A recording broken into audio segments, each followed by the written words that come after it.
السلام عليكم ورحمة الله وبركاته. اللهم صل على سيدنا محمد الفاتح لما أغلق والخاتم لما سبق ناصر الحق بالحق والهادي إلى صراطك المستقيم وعلى آله حق قدره ومقداره العظيم.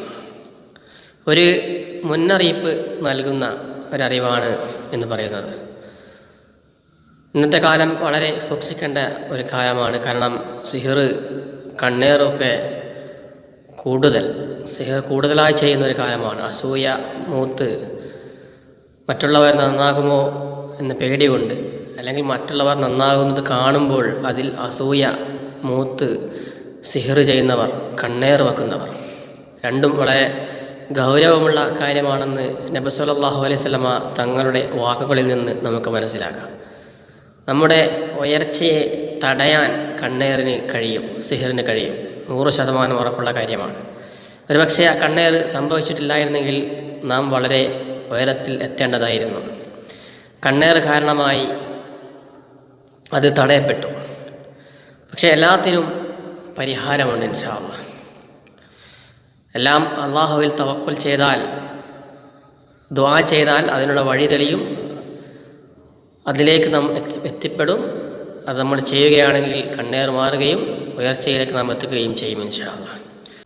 അത്തരത്തിൽ നമുക്ക് ശക്തമായിട്ടുള്ള സിഹിർ അല്ലെങ്കിൽ ശക്തമായ കണ്ണേർ ബാധിച്ചിട്ടുണ്ടോ എന്ന് നമ്മെ അറിയിക്കുന്ന ഒരു അടയാളമാണെന്ന് പറയുന്നത്. അല്ലാഹു പല അടയാളങ്ങളും നമുക്ക് കാണിച്ചു തരും. അത്തരത്തിലൊന്നാണ് സ്വപ്നം. സ്വപ്നത്തിലൂടെ നമുക്ക് സിഹിർ ബാധിച്ചിട്ടുണ്ടോ, കണ്ണേർ ബാധിച്ചിട്ടുണ്ടോ നമുക്ക് അല്ലാഹു മുന്നറിയിപ്പ് നൽകും. അല്ലാഹു പരമകാരുണികരും ദയാലുവുമാണ്.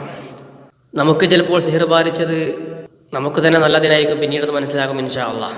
അത് കാരണമായി പല ഗുണങ്ങളും നമുക്ക് ജീവിതത്തിൽ വന്നു ചേരാം. പക്ഷേ ഒരു സിഹിർ ബാധിച്ചു എന്ന് മനസ്സിലാക്കിയാൽ അത് നീക്കേണ്ട ബാധ്യത നമുക്കുണ്ട്. അത്തരത്തിലുള്ള വലിയ ഒരു അടയാളമാണ് നമ്മുടെ വീടുകളിലെ കട്ടിലകൾ. കട്ടില ഭാഗത്ത് ചിതലുണ്ടാവുക എന്നത്. കട്ടില ഭാഗം ചിതൽ പിടിച്ചാൽ സൂക്ഷിക്കണം.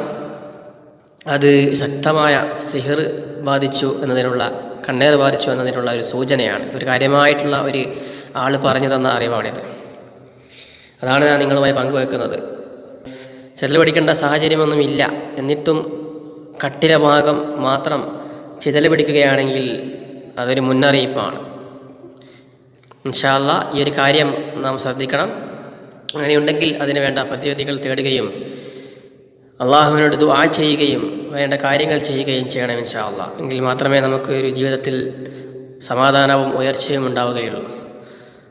ഈ ഒരു അറിവ് നിങ്ങൾ മറ്റുള്ളവരിലേക്ക് അറിയിക്കുകയും ചെയ്യണം. അസ്സലാമു അലൈക്കും വറഹ്മത്തുള്ളാഹി വബറകാതുഹു.